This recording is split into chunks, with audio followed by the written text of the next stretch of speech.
In the flickering candlelight of a Florentine palace, Niccolo Machiavelli penned words that would echo through centuries. Everyone sees what you appear to be.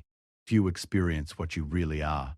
This observation, buried within the pages of The Prince, reveals perhaps the most profound secret of human psychology, that perception shapes reality with such force that the confident man who believes in his own supremacy will find the world bending to accommodate that belief. The year was 1513, and Machiavelli had fallen from the heights of political power into exile and disgrace. Yet in his darkest hour, he discovered a truth that would outlive empires. The man who acts as if he is unmatched will be treated as such, while the man who displays weakness invites destruction. This principle operates not through deception, but through the fundamental architecture of human nature itself. Consider the case of Lorenzo de' Medici, who ruled Florence not through birthright alone, but through an unshakable projection of authority. When rival families conspired against him, Lorenzo did not cower behind palace walls or seek refuge in displays of humility. Instead, he walked openly through the streets, attended public ceremonies, and conducted himself as if the very notion of his defeat was impossible to conceive. His enemies, confronted with such unwavering confidence, began to doubt their own strength.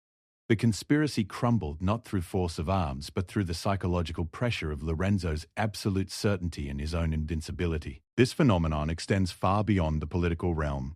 In the merchant quarters of Renaissance Italy, traders who approached negotiations with complete confidence in their value consistently secured better terms than those who displayed any hint of desperation or weakness.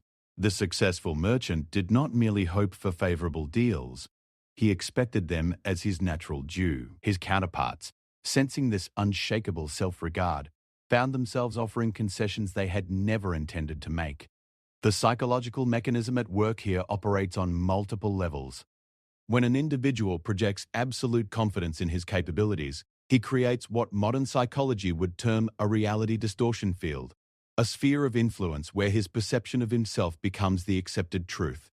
Others begin to see him through the lens he has provided, accepting his self-assessment as objective fact rather than subjective opinion. But Machiavelli understood that this principle goes deeper than mere social manipulation. The man who truly acts as if he is unmatched undergoes a fundamental transformation in his own capabilities. Confidence begets competence in a self-reinforcing cycle. The individual who approaches challenges with the certainty of victory finds himself taking actions and making decisions that lesser men would never dare attempt. This boldness, in turn, often leads to outcomes that confirm his original assessment of his abilities. The Renaissance provides countless examples of this principle in action. Michelangelo, when commissioned to paint the Sistine Chapel ceiling, had never undertaken a fresco of such magnitude. Yet he approached the task not with humble uncertainty, but with the absolute conviction that he was the only man alive capable of achieving such greatness. This confidence manifested not only in his interactions with Pope Julius II, but in every brushstroke he applied to the ceiling. The result was a masterpiece that validated his supreme self-regard and established him as the greatest artist of his age. Similarly, Christopher Columbus convinced the monarchs of Spain to fund his expedition not through detailed calculations or modest proposals, but through the sheer force of his belief that he was destined to discover new worlds. His confidence was so complete that it overcame the skepticism of learned men who could demonstrate the mathematical impossibility of his plan. Columbus acted as if success was inevitable, and the world, despite all evidence to the contrary, agreed to follow him into the unknown. The psychological foundation of this principle lies in what Machiavelli observed about human nature.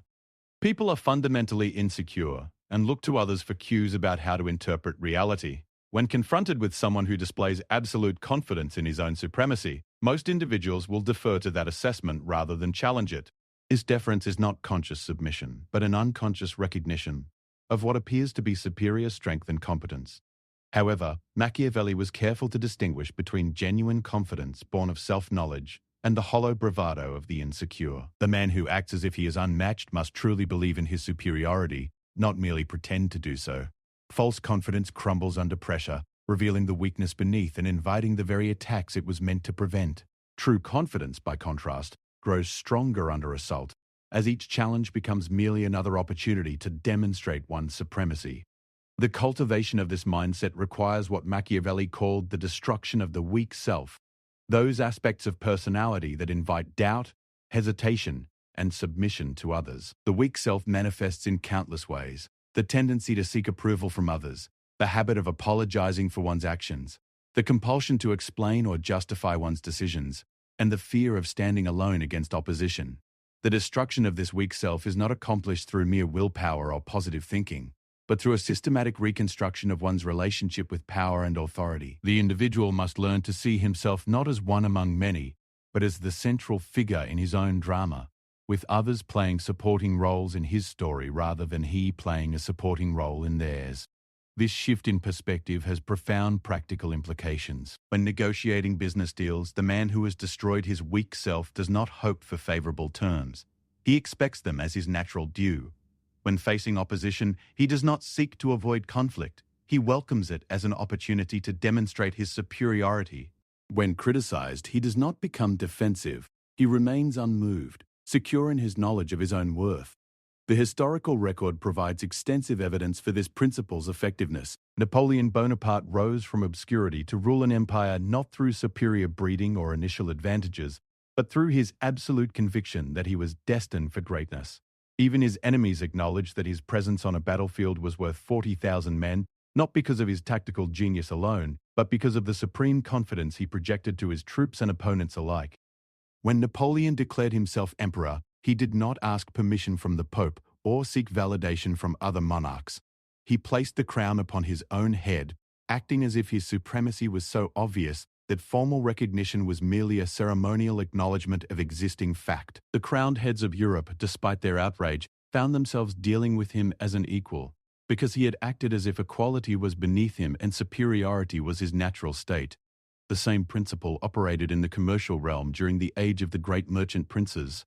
The Medici family did not build their banking empire by accepting their position as minor players in a competitive market. Instead, they acted as if they were destined to dominate European finance, approaching each transaction with the confidence of those who knew they would ultimately control the flow of money across continents. Their competitors, sensing this unwavering belief in their own supremacy, began to defer to Medici leadership even in situations where they held superior negotiating positions. But Machiavelli understood that the mere projection of confidence, while powerful, must be supported by the systematic elimination of behaviors and attitudes that signal weakness to others.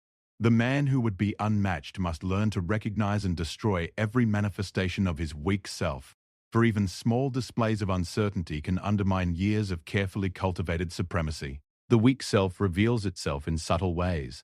The slight hesitation before making a decision, the tendency to seek consensus before acting, the habit of explaining one's reasoning to those who have no authority to judge it.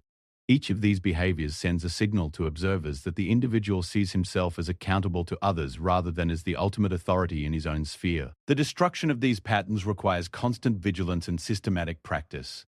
The individual must learn to act decisively, without explanation, to issue commands without seeking approval, and to maintain his position without justifying it to those who challenge him. This is not mere arrogance, but the practical application of psychological principles that govern human interaction. When Julius Caesar crossed the Rubicon, he did not call a council of war to debate the decision or seek permission from the Roman Senate. He acted with the absolute conviction that his destiny lay in Rome, and his legions followed him not because they were compelled to do so, but because his confidence in the righteousness of his cause was so complete that it became their own conviction. The die was cast not by chance but by the force of will that refused to acknowledge any outcome other than victory.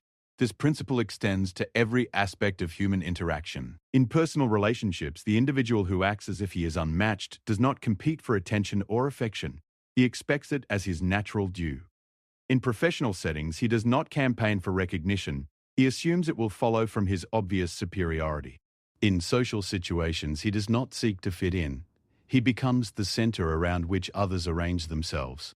The psychological mechanism underlying this phenomenon relates to what researchers now call presence, the ability to project authentic confidence and authority that others instinctively recognize and respect. But Machiavelli understood this concept centuries before it was given academic terminology. He observed that certain individuals possessed an almost gravitational force that drew others into their orbit, while others seemed to repel the very success they desperately sought. The difference, he realized, lay not in external circumstances, but in internal conviction. The man who truly believes in his own supremacy radiates that belief in countless subtle ways. His posture, his speech patterns, his decision-making process, and his response to challenges all reflect his fundamental self-assessment. Others, lacking such certainty about themselves, naturally defer to what appears to be superior self-knowledge. This creates a self-perpetuating cycle of success and recognition. As the individual's confidence produces positive results, those results reinforce his belief in his own supremacy. He becomes increasingly bold in his actions and expectations, which leads to even greater achievements, which further validates his original assessment of his capabilities. Consider the case of Pope Julius II, known as the Warrior Pope for his military campaigns and political maneuvering. When he assumed the papal throne, the Church's temporal power was at its lowest ebb in centuries. Yet Julius acted as if he were not merely the spiritual leader of Christendom, but the rightful ruler of Italy itself. He launched military campaigns, negotiated with European monarchs as equals, and commissioned artistic projects that proclaimed the Pope's supremacy to the world. His confidence was so complete that even his enemies found themselves treating him as the formidable power he claimed to be. When the French king sought to depose him through a council of cardinals, Julius responded not with diplomatic protests or theological arguments, but by declaring war on France itself. His absolute conviction that he was unassailable in his authority led others to accept that assessment, even when they possessed superior military and political resources. The practical application of this principle requires understanding that confidence must be total and unwavering. Partial confidence, the kind that wavers under pressure or seeks validation from others, actually invites attack by signaling uncertainty. The individual must cultivate what Machiavelli called terrible virtue, a complete commitment to his own supremacy that brooks no doubt and accepts no challenge to its fundamental premises. This does not mean becoming inflexible or refusing to adapt to changing circumstances. Rather, it means approaching every situation from a position of assumed superiority, making adjustments and concessions from a position of strength rather than weakness. The skilled practitioner of this principle can appear to compromise while actually reinforcing his dominant position, as others come to see his willingness to negotiate as a sign of his confidence rather than his weakness. The destruction of the weak self involves identifying and eliminating specific behaviors that undermine one's projected supremacy. These include the tendency to over-explain decisions, the habit of seeking approval before acting, the compulsion to apologize for minor infractions, and the fear of standing alone against popular opinion. Each of these behaviors signals to observers that the individual sees himself as subordinate to others rather than as the natural leader he claims to be. The replacement behaviors must become so ingrained that they operate automatically, without conscious thought or effort. The individual learns to state his position clearly and then remain silent, allowing others to adjust to his reality rather than adjusting his reality to theirs. He makes decisions based on his own judgment and then acts upon them without seeking consensus or validation. When criticized, he acknowledges the criticism without becoming defensive, secure in his knowledge that his worth is not determined by others' opinions. This transformation cannot be accomplished overnight or through mere willpower. It requires systematic practice and constant vigilance, as the weak self has a tendency to reassert itself under pressure. The individual must create situations where his new behaviors are tested and refined, gradually building the psychological muscle memory that will allow him to maintain his supremacy even in challenging circumstances. The historical examples of this principle in action demonstrate its universal applicability across cultures and time periods. In ancient Rome, Marcus Crassus became the richest man in the Republic not through superior business acumen alone, but through his absolute conviction that wealth was his natural destiny. He approached every transaction with the certainty that he would emerge victorious, and this confidence led others to offer him opportunities they would never have presented to a more modest competitor. In medieval Europe, William the Conqueror justified his invasion of England not through complex legal arguments, but through his simple assertion that the crown was rightfully his. His confidence in his claim was so complete that even Harold's supporters began to question the legitimacy of their king's rule. The Battle of Hastings was won not merely through superior tactics, but through the psychological pressure of William's unwavering belief in his own destiny. The Renaissance merchant princes understood this principle intuitively, using it to build commercial empires that spanned continents. The Fodor family of Augsburg became the wealthiest dynasty in Europe not by accepting their position as provincial merchants, but by acting as if they were destined to control the flow of commerce across the known world. Their competitors, sensing this supreme confidence, found themselves accepting subordinate roles in transactions where they held superior initial positions. The principle operates with equal force in modern contexts. Steve Jobs revolutionized multiple industries not through superior technical knowledge alone, but through his absolute conviction that he could reshape entire markets according to his vision. His confidence was so complete that investors, competitors, and customers all adjusted their expectations to accommodate his ambitious plans, even when those plans seemed impossible to achieve through conventional means. The psychological foundation of this phenomenon lies in humanity's instinctive recognition of what appears to be superior strength and competence. When confronted with someone who projects absolute confidence in his abilities, most individuals will defer to that assessment rather than challenge it directly. This deference is not conscious submission, but an unconscious acknowledgement of what appears to be obvious superiority. However, the confidence must be genuine rather than manufactured. False bravado crumbles under pressure, revealing the insecurity beneath and inviting the very attacks it was meant to prevent. True confidence, by contrast, grows stronger when challenged, as each obstacle becomes merely another opportunity to demonstrate one's supremacy. The cultivation of genuine confidence requires more than positive thinking or affirmations. It demands a fundamental reconstruction of one's relationship with power and authority, replacing the weak self that seeks approval and validation with a supreme self that expects recognition as its natural due.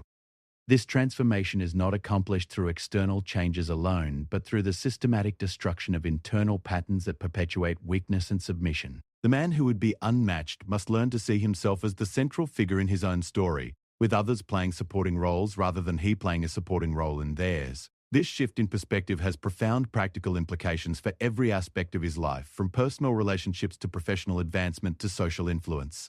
As we move forward to examine the specific mechanisms by which this principle operates, we must remember Machiavelli's fundamental insight. The world will treat you exactly as you teach it to treat you. The man who acts as if he is unmatched provides the world with no alternative but to acknowledge his supremacy, while the man who displays weakness invites others to exploit that weakness for their own advantage. Part 2.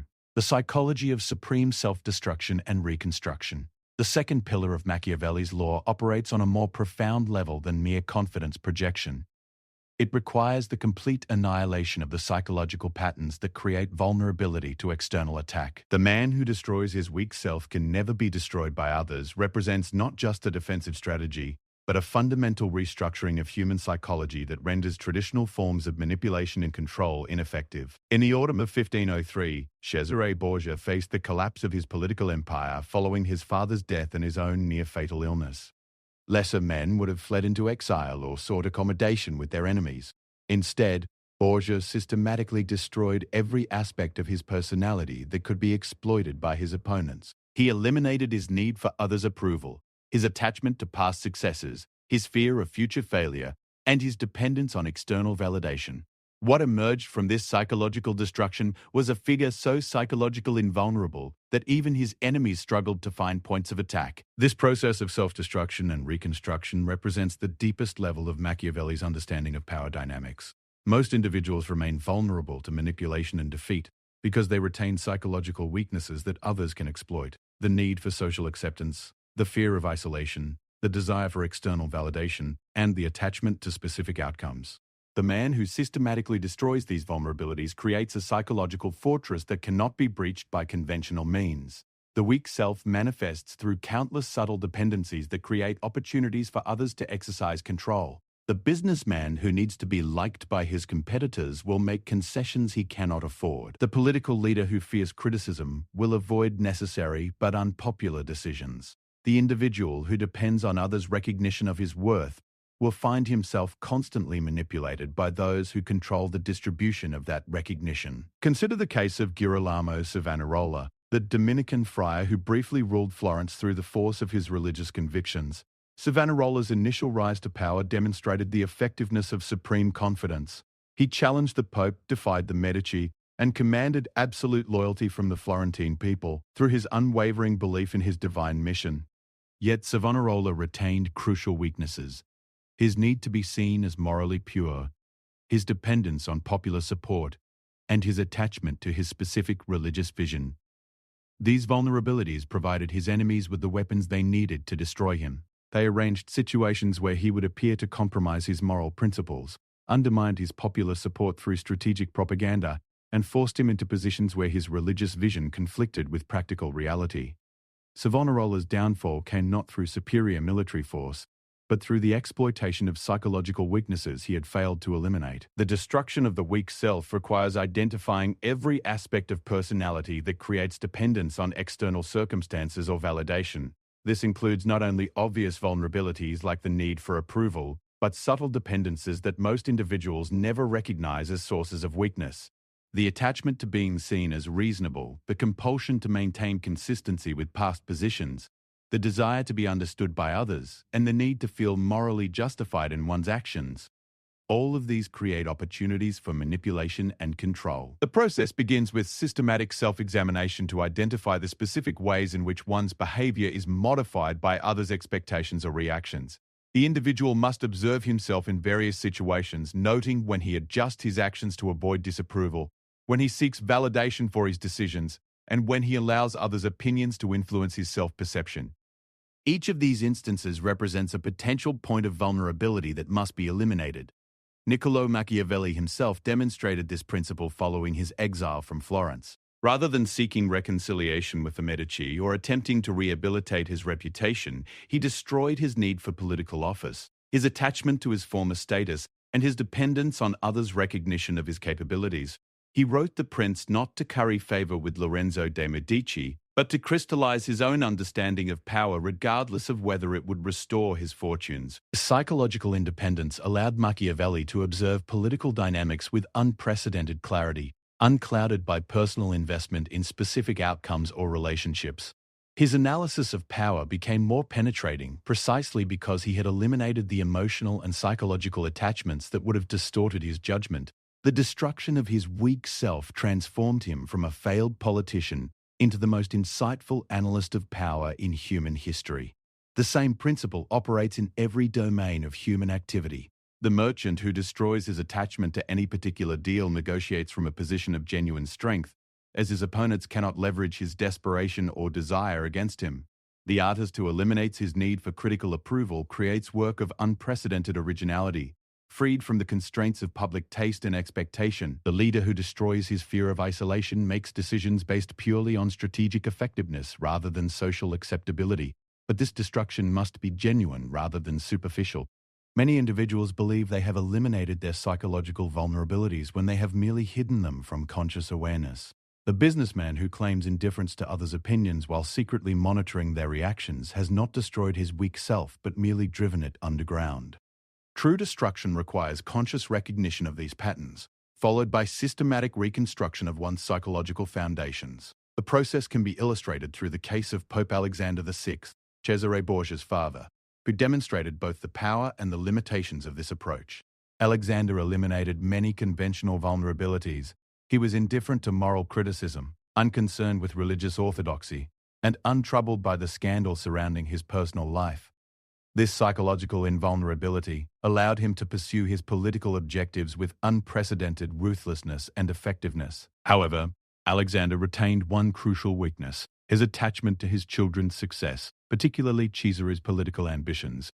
This attachment created a vulnerability that his enemies could exploit and ultimately contributed to the collapse of Borgia power following his death. The man who had seemed psychologically invincible was brought down by the one weakness he had failed to eliminate. The complete destruction of the weak self requires eliminating even positive attachments that can be turned against oneself. This does not mean becoming incapable of love or loyalty, but rather restructuring these emotions so they enhance rather than compromise one's strategic position. The individual learns to care about others without allowing that care to create exploitable dependencies, to maintain relationships without surrendering psychological independence, and to pursue objectives without becoming attached to specific outcomes. This level of psychological reconstruction demands what Machiavelli called terrible virtue, the willingness to sacrifice any aspect of one's personality that creates vulnerability to external manipulation. The process is painful precisely because it requires abandoning many of the psychological patterns that provide comfort and familiarity. The need for others' approval, the desire to be understood, the attachment to consistency. These patterns feel natural and beneficial, making their elimination seem like a form of self-mutilation. Yet the historical record demonstrates that individuals who undergo this transformation achieve a level of psychological power that remains incomprehensible to those who retain their conventional vulnerabilities. They become immune to the standard tactics of manipulation and control that dominate most human interactions. Threats lose their effectiveness because the individual has eliminated his attachment to the things being threatened. Bribery becomes useless because he has destroyed his dependence on external rewards. Social pressure fails because he has eliminated his need for group acceptance. The reconstruction phase involves rebuilding one's psychological foundations on principles that enhance rather than compromise strategic effectiveness. The individual learns to derive satisfaction from his own assessment of his performance rather than from others' recognition. He develops loyalty to his own judgment rather than to popular opinion or conventional wisdom. He creates meaning through the pursuit of his chosen objectives rather than through conformity to external expectations. This new psychological structure operates according to different principles than conventional human psychology. Instead of seeking to minimize pain and maximize pleasure, the reconstructed individual focuses on maximizing his strategic position and effectiveness. Instead of avoiding conflict and criticism, he welcomes them as opportunities to demonstrate his supremacy. Instead of seeking security through conformity, he finds strength through psychological independence. The practical implications of this transformation extend to every aspect of life. In business negotiations, the psychologically reconstructed individual cannot be pressured through appeals to fairness, threats of relationship damage, or artificial deadlines. His negotiating partners must offer genuine value because he has eliminated all the psychological levers they typically use to extract concessions. In personal relationships, he attracts stronger connections because others recognize his psychological strength and independence, while weaker individuals are naturally repelled by his refusal to engage in conventional patterns of codependency. The process of reconstruction also involves developing new sources of psychological strength that cannot be compromised by external circumstances.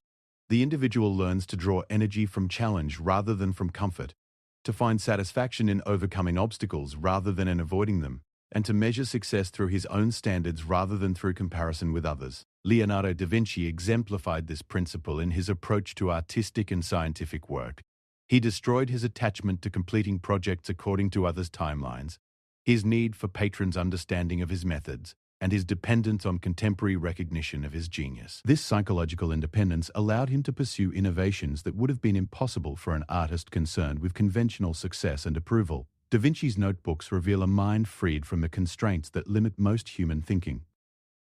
He explored anatomy despite religious prohibition, designed machines centuries ahead of their time, and approached artistic problems from radically original perspectives. His psychological reconstruction enabled intellectual achievements that remained unmatched 5 centuries later. The same principle operated in the commercial realm through figures like Jacob Fugger, who built the largest commercial empire of his era through systematic destruction of conventional business psychology.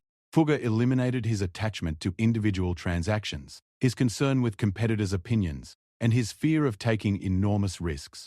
This psychological restructuring allowed him to think on a scale that his contemporaries found incomprehensible, ultimately enabling him to finance emperors and reshape European politics through economic power alone.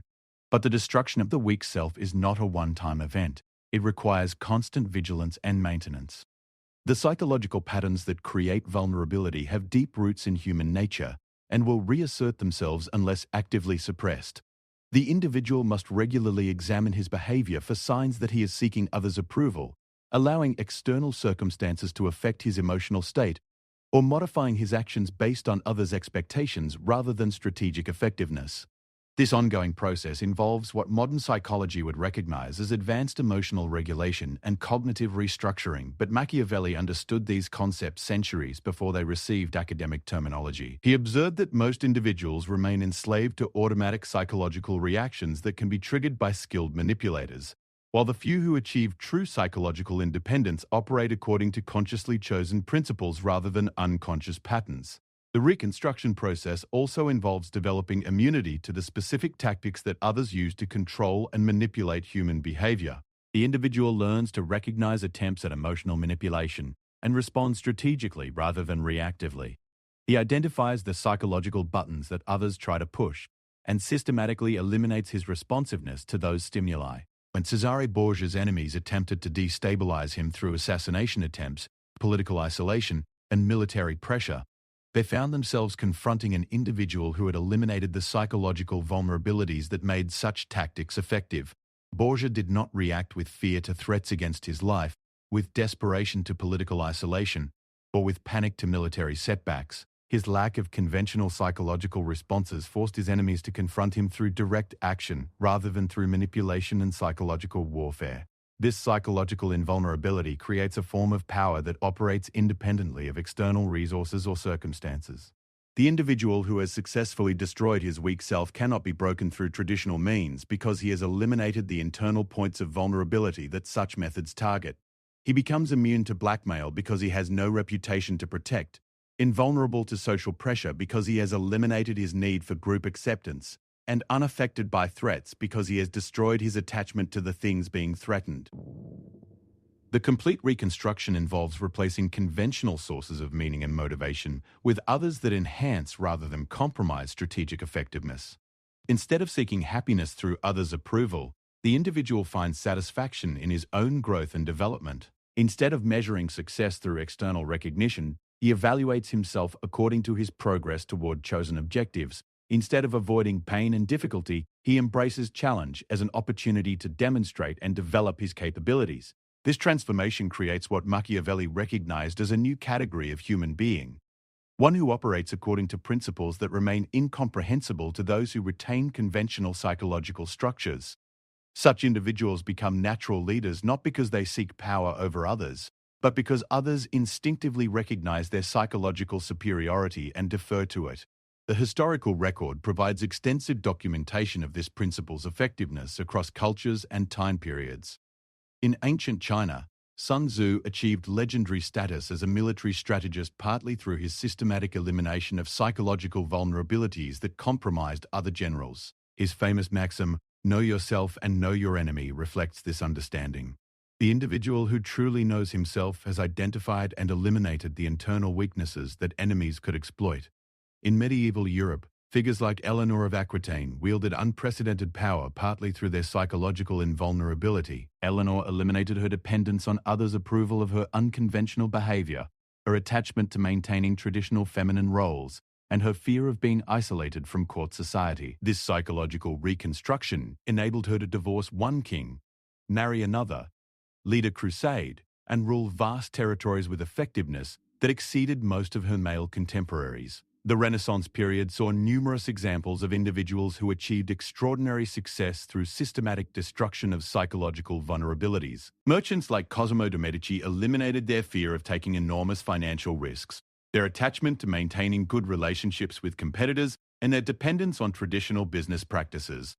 This psychological restructuring enabled them to create new forms of banking and commerce that transformed European economics. Artists like Caravaggio destroyed their need for social acceptance, their attachment to conventional artistic techniques, and their fear of challenging religious and social authorities. This psychological independence enabled revolutionary innovations in painting that influenced centuries of subsequent art, even though it resulted in exile and early death for Caravaggio himself.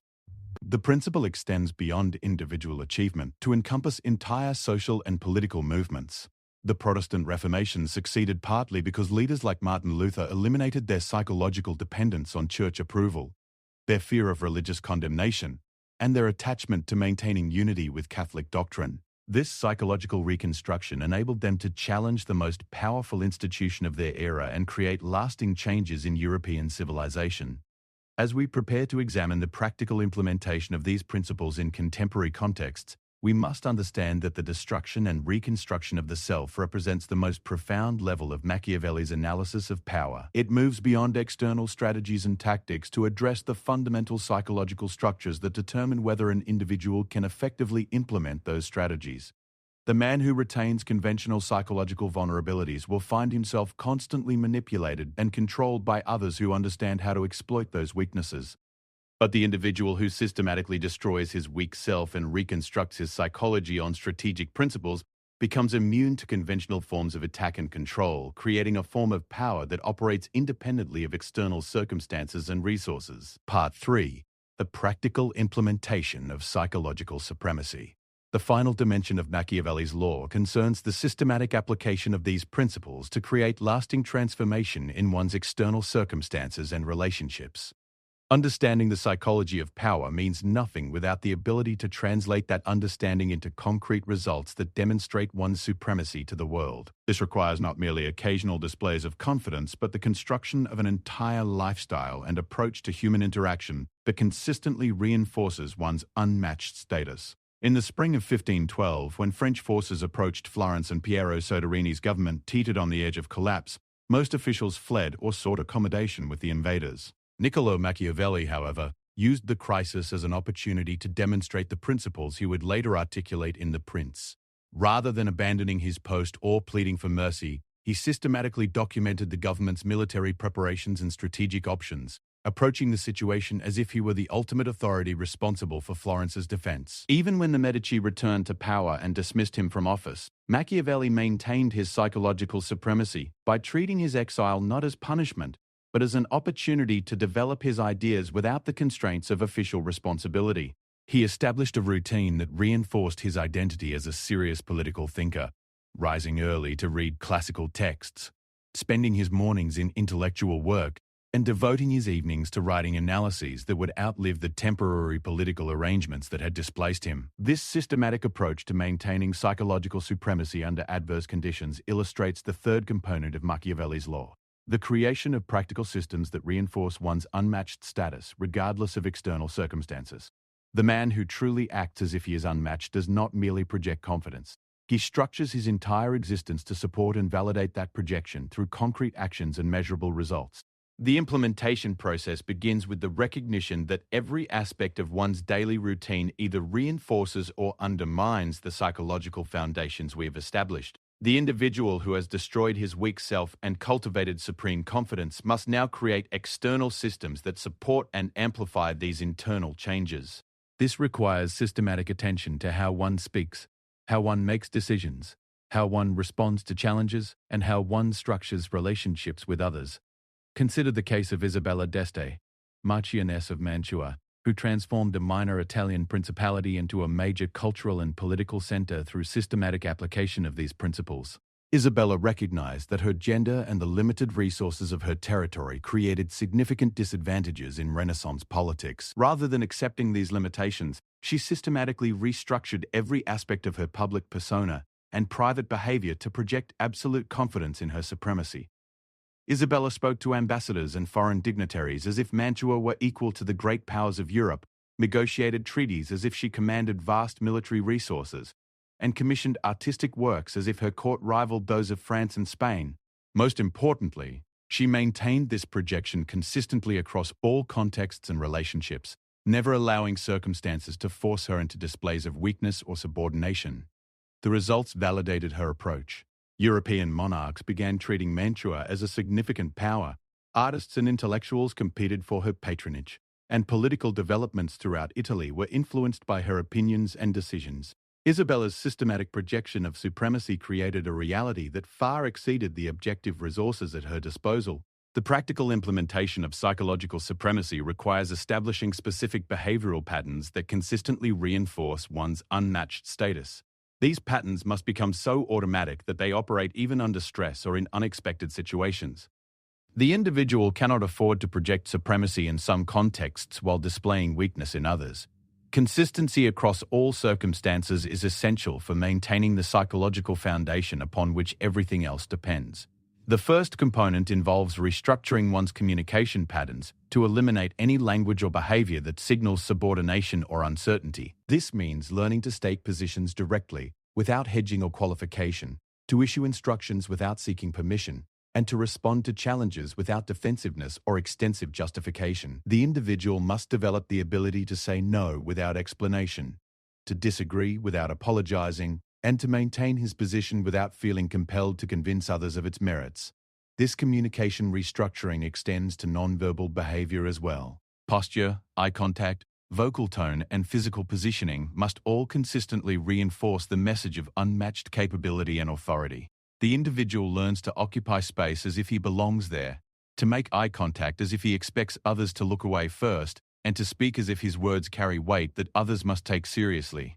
Francesco Sforza demonstrated this principle when he transformed himself from a mercenary commander into Duke of Milan. Sforza understood that his lack of noble birth and legitimate claim to the duchy created disadvantages that could only be overcome through absolute consistency in projecting supremacy. He never spoke tentatively about his plans, never sought permission for his actions, and never displayed doubt about his right to rule Milan. When Sforza entered the city as its new duke, he did not act like a conqueror grateful for his good fortune. Instead, he behaved as if Milan had finally received the ruler it deserved, treating his assumption of power as the natural resolution of a temporary disorder rather than as a revolutionary change. His consistent projection of rightful authority eventually convinced even former enemies that his rule was legitimate and beneficial. The second component involves restructuring one's decision-making process to eliminate the patterns that signal weakness or uncertainty to observers. This means learning to make decisions quickly and definitively, to commit to courses of action without visible agonizing, and to adjust strategies without admitting error or uncertainty about one's fundamental capabilities. The individual must develop the ability to process information rapidly and reach conclusions that he can defend and implement without wavering. This does not mean making reckless or uninformed decisions, but rather cultivating the confidence to act on the basis of available information without seeking perfect certainty or universal agreement before proceeding. Cosimo de' Medici exemplified this approach in building the Medici banking empire. When faced with major financial decisions, Cosimo did not convene extensive consultations or seek validation from competitors and advisors. Instead, he processed available information quickly, reached conclusions based on his own analysis, and implemented those decisions with complete confidence in their correctness. This decisive approach created a competitive advantage that extended far beyond the quality of his individual decisions. Cosimo's ability to act quickly and confidently while competitors were still debating and seeking consensus allowed him to capitalize on opportunities that others missed and to respond to challenges while others were still analyzing their implications. The third component involves restructuring one's relationships to eliminate patterns of dependence and subordination while cultivating connections that reinforce one's superior position. This requires systematic analysis of all significant relationships to identify ways in which others exercise psychological or practical control, followed by strategic changes that reverse these dynamics. The individual must learn to offer value to others without creating obligations, to receive assistance without acknowledging inferiority, and to maintain connections without surrendering independence. This involves developing the ability to be generous without appearing grateful, to be helpful without seeming subordinate, and to collaborate without compromising one's fundamental autonomy. Lucrezia Borgia demonstrated this principle in navigating the complex political marriages arranged by her father, Pope Alexander VI. Rather than accepting the passive role typically assigned to women in such arrangements, Lucrezia systematically cultivated independent sources of influence and authority within each marriage. She developed direct relationships with key advisors, established her own intelligence networks, and created separate channels of communication with important political figures. By the time of her final marriage to Alfonso d'Este, Lucrezia had transformed herself from a pawn in papal politics into an independent political actor whose opinions and decisions carried significant weight. Her systematic restructuring of relationship patterns had created genuine power that exceeded what her formal positions would have suggested. The fourth component involves creating measurable demonstrations of one's supremacy that provide concrete evidence to support psychological projections. This means systematically undertaking challenges that showcase exceptional capabilities while avoiding situations that might reveal limitations or failures.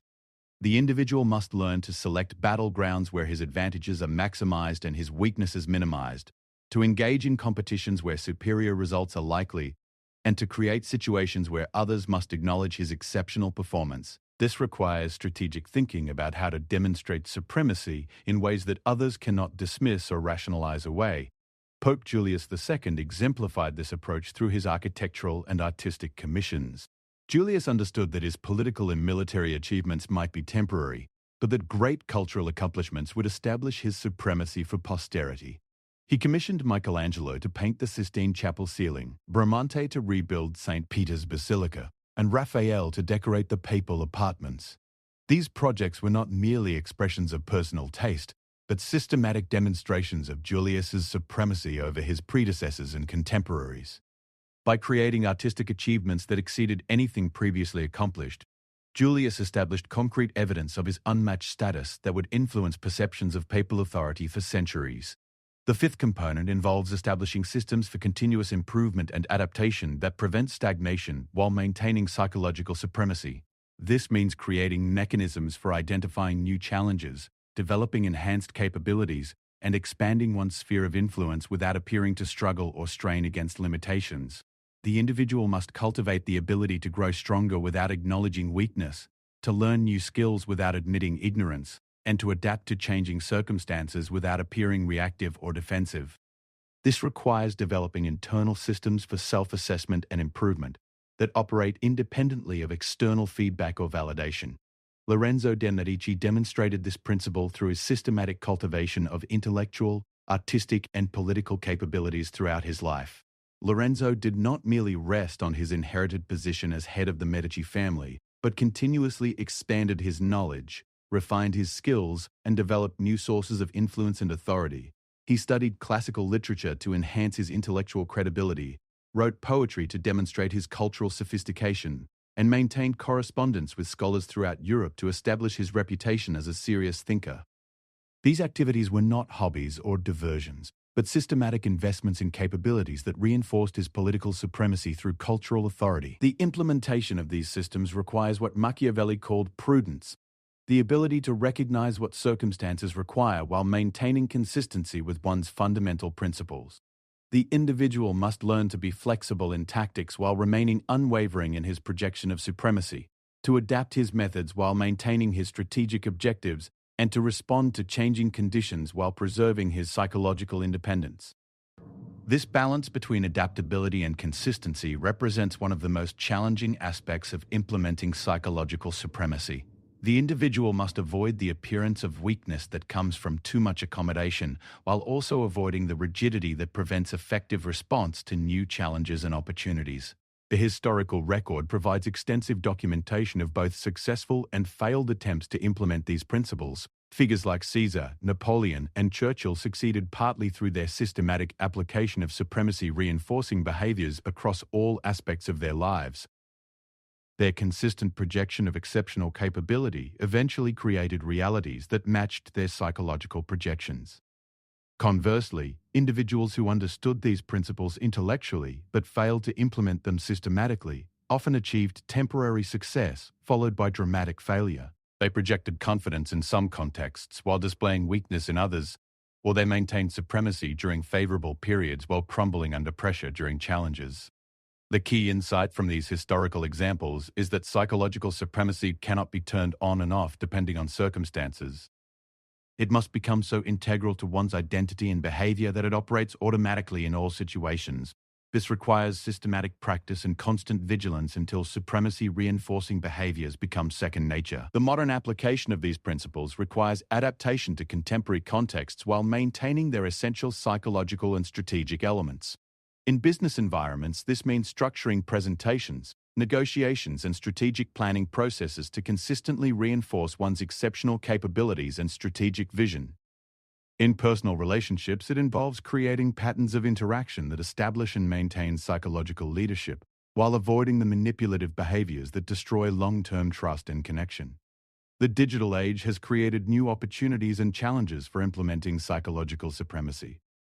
Social media platforms and online communications can amplify supremacy projections to vast audiences, but they also create new vulnerabilities through the permanent record they create and the opportunities they provide for others to challenge or undermine one's position. The individual who would implement Machiavelli's law in contemporary contexts must develop sophisticated understanding of how digital communications affect psychological positioning and influence.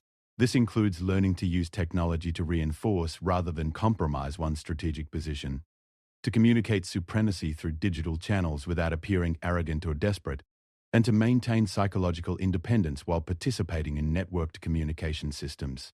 The practical implementation also requires understanding how these principles interact with contemporary legal, ethical, and social constraints. The individual cannot simply adopt Renaissance-era behaviors without regard for modern contexts and expectations. Instead, he must find ways to project supremacy while operating within contemporary boundaries, to demonstrate exceptional capability while respecting others' legitimate rights and interests, and to maintain psychological independence while participating constructively in modern social and economic systems. The successful implementation of psychological supremacy in contemporary contexts creates advantages that are as significant today as they were in Machiavelli's time. The individual who consistently projects unmatched capability attracts better opportunities, commands higher compensation, and exercises greater influence over important decisions. Others naturally defer to his judgment, seek his approval, and modify their behavior to accommodate his preferences and objectives. These advantages compound over time, creating cumulative benefits that far exceed what would be possible through conventional approaches to personal and professional development. The individual who systematically implements psychological supremacy finds himself advancing more rapidly, achieving better results, and exercising greater influence than others with comparable formal qualifications and resources. But the implementation must be genuine rather than superficial. Attempts to fake psychological supremacy through artificial behaviors and manufactured confidence will eventually be exposed and will create worse results than honest acknowledgement of one's limitations. The individual must undertake the genuine psychological transformation described in earlier sections before attempting to implement these practical systems.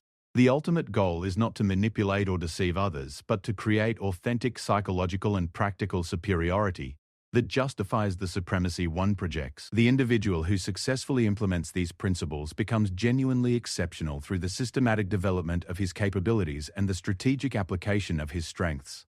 His projection of supremacy becomes accurate rather than aspirational, creating sustainable advantages that continue to grow throughout his lifetime. The transformation from ordinary individual to unmatched figure requires systematic commitment to implementing these principles across all aspects of life. There can be no compartmentalization or partial application. Psychological supremacy must become so integral to one's identity that it influences every decision, every interaction, and every response to the challenges and opportunities that life presents. This level of transformation is not easy or comfortable. It requires abandoning familiar patterns, challenging conventional wisdom, and accepting responsibility for creating extraordinary results. But for those who undertake this transformation systematically and completely, the rewards extend far beyond individual success to encompass the ability to influence history itself through the force of one's exceptional capabilities and unwavering commitment to supremacy. The man who destroys his weak self can never be destroyed by others because he has eliminated the internal vulnerabilities that enemies could exploit. The man who acts as if he is unmatched will find the world agreeing with his assessment because he has created concrete evidence that supports his psychological projections. Together, these principles create a form of power that transcends external circumstances and creates lasting influence over the course of human events. In the end, Machiavelli's law represents not merely a strategy for personal advancement, but a fundamental approach to human existence that recognizes the profound connection between psychological reality and external outcomes. The individual who masters these principles does not simply achieve success, he becomes the type of person who defines success for others and whose example influences human development for generations to come. The choice to implement these principles represents a decision to take complete responsibility for one's position in the world while refusing to accept limitations imposed by others or by circumstances. It requires the courage to stand alone when necessary, the wisdom to recognize genuine opportunities for supremacy, and the persistence to maintain psychological independence regardless of external pressures or temporary setbacks.